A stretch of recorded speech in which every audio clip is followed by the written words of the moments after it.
Hi everybody! In this lesson, we will cover the topic of consonant mutation in Turkish. So let's start. Before we cover the topic of consonant mutation, we have to recall from the lesson 2 that Turkish is an agglutinative language. This means that words in Turkish language are created by adding suffixes and endings to the root. As you can see from the example below, the word oyun, which is game, can be transformed into different versions by adding suffixes and endings. So in this case, oyun gets the suffix of ju to mean player, oyuncu, and then gets a plural ending of lar to mean players, oyuncular, and then gets the possessive ending ın to mean of the players, oyuncuların. Having this kind of structure, the language requires certain adjustments when adding suffixes and endings, and consonant mutation is one of those possible adjustments similar to the vowel harmony that we explained in the lesson 2.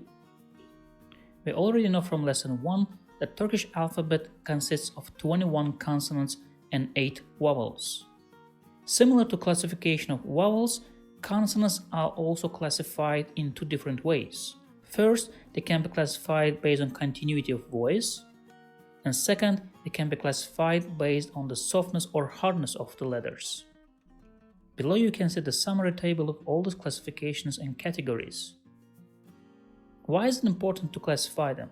Because some of the modifications and adjustments in the endings, suffixes, or the root of the word are based on these classifications. So let's see how consonant resemblance works in light of these classifications. So what is consonant mutation rule? Basically speaking, the rule specifies that if an ending starting with a vowel is added to the word that ends in one of the hard discontinuous consonants, which are p, ç, t, k, then the consonant has to be changed into b, c, d, g, or yumuşak g, respectively, to reflect resemblance as well as to ease the pronunciation for the speaker. So let's look at the examples. In the first word sebep, which means reason, when we add the possessive ending in, which starts with vowel, we get not sebepin, but sebebin. In the second word çekiç, which means hammer, when we add dative ending e to the word, we get not çekiçe, but çekice. In the third word kanat, which means wing, when we add the dative ending a to the word, we get not kanata, but kanada. Last, in the word tarak, which means kamp, when we add the possessive ending ın, which again starts with vowel, we get not tarakın, but tarağın. Of course, like in all rules, we have exceptions to the consonant mutation too. What are those exceptions?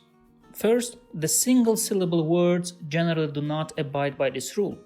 So for example, in the word top, which is a single syllable word, when we add the ending starting with vowel, we don't necessarily modify it to be. Therefore, topun stays as topun. Same for süt, we don't make it südün, we just say sütün, without any change. Second, the loan words imported from different foreign languages, like Arabic, French, or Spanish, do not abide by this rule. For example, the word internet doesn't abide by this rule, and therefore you will just retain the consonant the way it is. Last, the proper nouns also don't abide by this rule, but only in writing.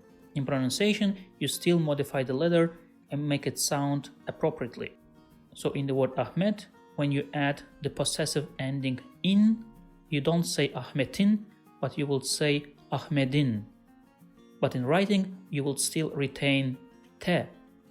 Same for Zeynep, when you add the dative ending e, you don't modify p to b in writing.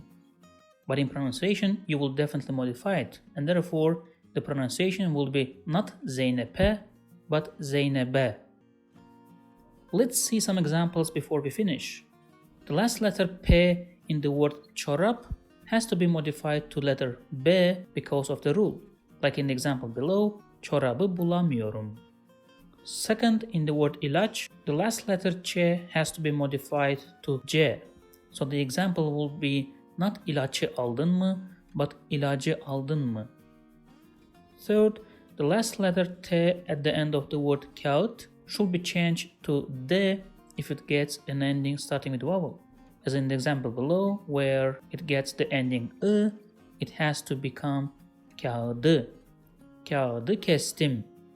Finally, the last letter k in the word çocuk has to be modified to yumuşak g if it gets an ending starting with vowel. So in the example below, we don't say çocuku gördüm, but we will say çocuğu gördüm. That's it. Congratulations! You now know the rule of consonant mutation in Turkish. See you in the next lessons.